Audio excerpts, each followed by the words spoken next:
જય સ્વામિનારાયણ. ભરતખંડ જેવી પવિત્ર ભૂમિમાં જ્યારે માણસનો જન્મ મળ્યો ત્યારે આપણે કોઈ પણને કહીએ કે મનુષ્યનો જન્મ અતિ અનમોલ છે. પરમાત્માએ જ્યારે માણસનો દેહ આપ્યો છે ત્યારે પરમાત્માનું ભજન કરવું પડે, અને જો ભજન ન કરીએ અને આ લોકની અંદર પાપ વૃત્તિથી જીવન જીવીએ તો આ દેહ છૂટ્યા પછી જીવાત્માને અનેક પ્રકારના નરક યાતનાના દુઃખો ભોગવવા પડે છે. તો જે સમાજ પરમાત્માના સ્વરૂપમાં માનનાર નથી, કહેતા કે જેનું જીવન શાસ્ત્ર પ્રમાણે કહીએ તો જે વ્યક્તિ પરમાત્માનું આરાધન કરતો નથી, પછી કોઈ પણ ઈષ્ટદેવ હોય તો એ માણસ નહીં પણ બે પગવાળો પશુ એને માનવામાં આવે છે. આવો શાસ્ત્રો અને મોટા સંતોનો મત છે. તો એવા વ્યક્તિને જ્યારે ઉપદેશ આપવામાં આવે ત્યારે ઘણા લોકો એવો પ્રશ્ન કરતા હોય કે ત્યાં ગયેલા કોણ પાછું કહેવા આવ્યા છે કે ત્યાં ભોગવવું પડશે કે નહીં. પાપ પુણ્ય જેવું કંઈ છે જ નહીં, સ્વર્ગ નર્ક જેવું કંઈ છે જ નહીં. આ લોકની અંદર જ્યારે સુખી કર્યા છે ત્યારે હરો ફરો અને મોજ શોખ કરો ને ખાઓ પીઓ ને મજા કરો. આ એનું જીવનલક્ષી સૂત્ર બની ગયું હોય તો આવા લોકોને પ્રશ્ન કરવામાં આવે કે પાપ પુણ્ય જેવું કંઈ છે જ નહીં.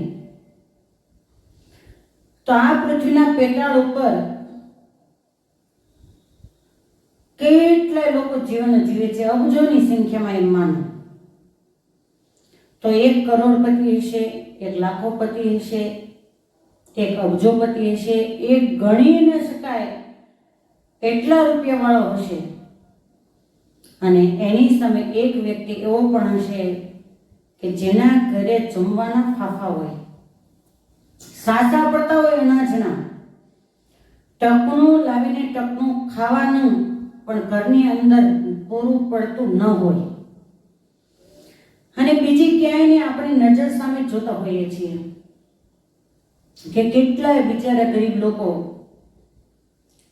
હાઈવે ઉપર કામ કરતા હોય, આખો દિવસ પાવડો ને તગારું લઈ અને સિમેન્ટ કોન્ક્રીટનું કામ કરતા હોય, છતાં એના નાના નાના બાળકો, એનો પરિવાર, એની સામે દ્રષ્ટિ કરો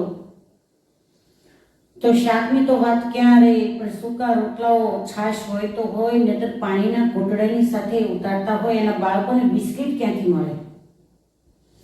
કોઈ એવા દયાળુ લોકો દાન પુણ્ય કરે પણ કાયમ આખી જિંદગી પર્યંત એટલા ગરીબ લોકોનું પૂરું પાડી શકે એવો સમાજ પણ નથી. અને એ લોકો જે અત્યારે એનો દુઃખ ભોગવી રહ્યા છે, ગરીબાઈ ભોગવી રહ્યા છે, તો એ લોકો પૂર્વનું કંઈક એનું પ્રારબ્ધ નબળું એના કારણે આ લોકની અંદર એ દુઃખ ભોગવે છે. પૂર્વનું કંઈક એવું કર્મ હશે. અને બીજા નંબરમાં એસી ઓફિસમાં બેઠા બેઠા કોઈ શેઠિયા શ્રીમંત લોકો એ કાગળ ઉપર પોતાના નામની સાઇન કરે તો કરોડો લાખનો વહીવટ થાય. તો આવો ભેદભાવ કેમ?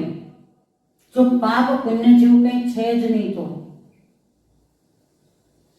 આ નજર સામે આપણને બતાવે છે કે ઓફિસમાં બેઠા બેઠા કાગળ ઉપર એક પેનથી સહી કરનાર વ્યક્તિ એ અબજોનો આસામી છે અને એક રાત્રે દિવસ પરસેવો પાડે છે, છતાં 2 પાંદડે નથી થતો.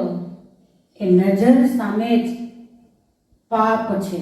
પાપ અને પુણ્ય, પહેલાનું કંઈક એવું પૂર્વનું પુણ્ય છે એટલે આ લોકની અંદર એ સુખી, પહેલાનું કંઈક એવું પાપ કર્મ છે એટલે આ લોકની અંદર દુઃખી. અને કરેલું આ લોકમાં જ ઈશ્વર બતાવે છે, એમાં કોઈ બાકાત નથી.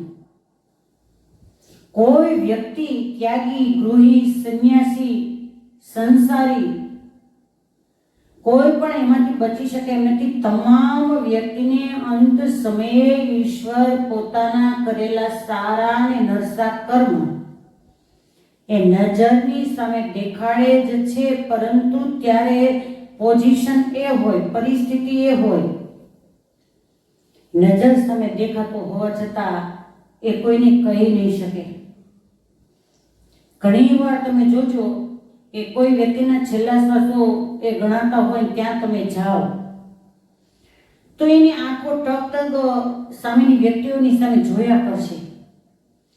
એના મોઢાના ભાવ પરથી એવું લાગશે કે આને કંઈક કહેવું છે, પણ જીભના દેવતા ચાલ્યા ગયા હોય એટલે બોલી શકાતું નથી. એ વ્યક્તિને કંઈ કહેવું છે, બોલી શકાતું નથી, અને એ જે જોયા કરે છે તો આપણે પહેલા ડીવીડીની અંદર કોઈ કેસેટ મૂકીએ ને ટીવીની અંદર એ દેખાય તો એ અડધી કલાકનો હોય, કલાકનો હોય, જે શો હોય એ પ્રમાણે દેખાશે. એ પૂરું થાય એટલે પૂરું થઈ જાય. એમ ઈશ્વર અંત સમયે એ વ્યક્તિને નજરની સામે પોતાના જે સારા ને નરસા કર્મ એ ચોક્કસ બતાવે જ છે, પણ એને કહેવાની પરિસ્થિતિ નથી રહી એટલે બોલી નથી શકતા. ત્યારે એના અંતરની અંદર એકદમ આર્તનાદથી પસ્તાવો થતો હોય, પરમાત્માને પ્રાર્થના થતી હોય, દરે મને માણસનો દેહ ઈશ્વરે આપ્યો, પણ જે કરવાનું હતું મેં કાંઈ જ ન કર્યું, કરવાનું તો એ રહી ગયું, અને સંસારના આ માયિક લોચાની અંદર હું બંધાય, અને એમ કહેવાય કે કેવળ મેં રેતી જ પીલી, શીંગ તલ પીલવામાં આવે તેલ નીકળે, પણ રેતી પીલવાથી કંઈ નીકળે નહીં. તો એવી આ પરિસ્થિતિ સર્જાય, અને એ સર્જાયેલી પરિસ્થિતિમાં ઈશ્વરે એટલું જ બોલવાનો મોકો નથી આપતા. એ તો સિકંદર જેવાને છેલ્લે છેલ્લે આંખ ઉઘડી ગઈ કે હું તો કાંઈ ન કરી શક્યો, પણ દુનિયાદારીના જે લોકો એની પરિસ્થિતિ મારા જેવી ન થાય એટલા માટે કંઈક છેલ્લે બોધપાઠ એને આપતો જાઓ. અને દુનિયાની અંદર કોઈની પાસે ખજાનો ન હોય, એ ખજાનાનો માલિક સિકંદર, એનો જનાજો જ્યારે નીકળ્યો ત્યારે હાથ ખુલ્લા રાખવામાં આવ્યા કે આમાંથી એક રાતી પાય પણ હું સાથે લઈને નથી જતો. માટે ઈશ્વરે જે કંઈ આ માણસનું તન આપ્યું છે તો કેવળ અને કેવળ આપણે જેમ ચિંતામણી પેલી વાત આવે છે ઘણી જગ્યાએ કથાની અંદર સાંભળી પણ હશે કે ખેડૂતને ચિંતામણી મળી અને વૃક્ષની નીચે જમવા બેઠો અને માથે કાગડો આવીને બેઠો, અને કાગડો જ્યારે બોલવા લાગ્યો પહેલાને એમ થયું કે હું જમવા બેઠો છું ને કદાચ મારા ભોજન ઉપર એ કઈ બગાડશે, એ નિમિત્તે કાગડાને ઉડાડવા માટે ચિંતામણીનો ઘા કરી દીધો. અને પછી ખ્યાલ આવ્યો કે આ ચિંતામણી હતો તો હાથમાં રહેલો ચિંતામણી એનો છૂટવાઈ ગયો. એમ આ માણસનો દેહ છે, એ મનુષ્ય દેહ, એ માણસને અમૂલ્ય ચિંતામણી તુલ્ય પ્રાપ્ત થયો છે. એ દેહ પડી જાય અને ચિંતામણી લૂંટા જાય એવું ક્યારેય પરમાત્માના ભક્તએ ન કરવું. સમજાય ત્યાંથી સવાર અને ભૂલો ત્યાંથી ફરીને ગણો. ક્યારેય અટંટમાં ન રહેવું કે પાપ પુણ્ય જેવું કઈ છે જ નહીં, કે કોણ પાછું એવું છે કહેવા માટે. મર્યાદા પુરુષોત્તમ ભગવાન રામચંદ્રજીના પિતા દશરથ મહારાજા રામાયણની અંદર ડોક્યુ કરો, અધ્યયન કરો ત્યારે ખ્યાલ આવે કે છેલ્લા શ્વાસો ગણાતા તો દશરથ મહારાજા પણ કૌશલ્યાને એમ કહે કે દેવી તમને રાજમહેલની દિવાલ ઉપર કઈ દેખાય છે? બોલે સ્વામીનાથ કશું જ નથી. ના દેવી, એક અંધ માતા પિતા વૃદ્ધ વડીલ એ માથા પછાડતા મને દેખાય છે. કૌશલ્યાને ક્યાં ખબર હતી કે પૂર્વે જ્યારે દશરથ મહારાજાની યુવાની હતી એ વખતે આ ઘોર કર્મ થઈ ગયું છે. એ તો દશરથ મહારાજે તો કૌશલ્યા પાસે કહેવાની તક પણ મળી, અને સ્વયં નારાયણના પિતા હતા. એ મને તમને સમજાવવા માટે જ પરમાત્માએ રામાયણની અંદર આ જે ચરિત્ર લેવામાં આવ્યું છે, એ રામાયણની અંદર ચરિત્ર મારી તમારી આંખ ઉગાડવા માટે જ લેવામાં આવ્યું છે. બાકી એ તો જે પરમાત્માના પિતા હોય એનું જે પુણ્ય એનું તો કોઈ આંખ જ ન માપી શકે. છતાં સજાગ વ્યક્તિને એમ વિચાર આવે કે પરમાત્મા જો પોતાના પિતાને કર્મોમાંથી મુક્ત નથી કરતા તો આપણે તો કાળા માથાના માનવી છીએ. માટે ખૂબ વિચારી અને પગલાં ભરવા, અને કોઈનું એવું મંતવ્ય હોય કે કોણ કહે છે કે પાપ અને પુણ્ય છે, કાંઈ છે જ નહીં, એ ગ્રંથિ મનમાંથી કાઢી નાખવી. જેટલું સારું કર્યું હશે એટલું પરમાત્મા આ લોકની અંદર સુખ આપશે, જેટલું નરસું કર્યું છે તો પરમાત્મા પૂર્વના કંઈક પુણ્યને કારણે આ લોકની અંદર સુખી કરશે, પણ આ લોકની અંદર આવ્યા પછી જો નરસું કર્યું તો એ નરસું ફળ પણ આપવાના જ.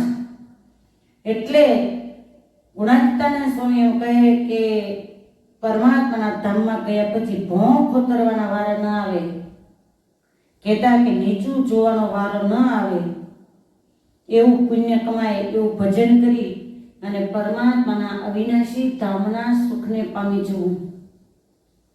પુણ્ય ન થાય તો કાંઈ નહીં, પણ પાપ તો હરગીજ કરવું જ નહીં. જ્યારે પવિત્ર દેશ હોય, પવિત્ર કાળ હોય, પવિત્ર સંતનો યોગ હોય, પવિત્ર શાસ્ત્રોનું અધ્યયન હોય, અને આવું મળ્યા પછી, આટલા યોગ પછી જો જીવાત્મા થાપ ખાઈ જાય તો એના જેવો બીજો કોઈ કમ નસીબ નથી. માટે જીવનની અંદર ખૂબ વિચારી અને પગલું ભરવું. અને શોર્ટમાં સૂત્ર એટલું જ કે પોતાએ દુઃખી થવું, પણ અન્ય વ્યક્તિને દુઃખ લાગે એવું કર્મ ક્યારેય ન કરવું, એવું પગલું ક્યારેય ન ભરવું કે જેને પોતાના થકી બીજાના દિલને ઠેસ પહોંચે. એમાં બધું જ આવી ગયું. તમારા કરોડોનું દાન પણ આવે, કરોડોનું દાન આપ્યા પછી તમે નિર્દોષ એવી કોઈ પૈસા ટકીથી પછાત હોય વ્યક્તિ, એ વ્યક્તિને તમે મેણાટોણા મારી અને દુઃખી કરી અને કાળજા કકળાવો તો ઈશ્વરના ઘરે આપેલું તમારું દાન પણ ફોકટ છે. એટલે કોઈના દિલને ઠેસ પહોંચે એવું ક્યારેય પગલું ન ભરીએ. અસ્તુ. જય સ્વામિનારાયણ.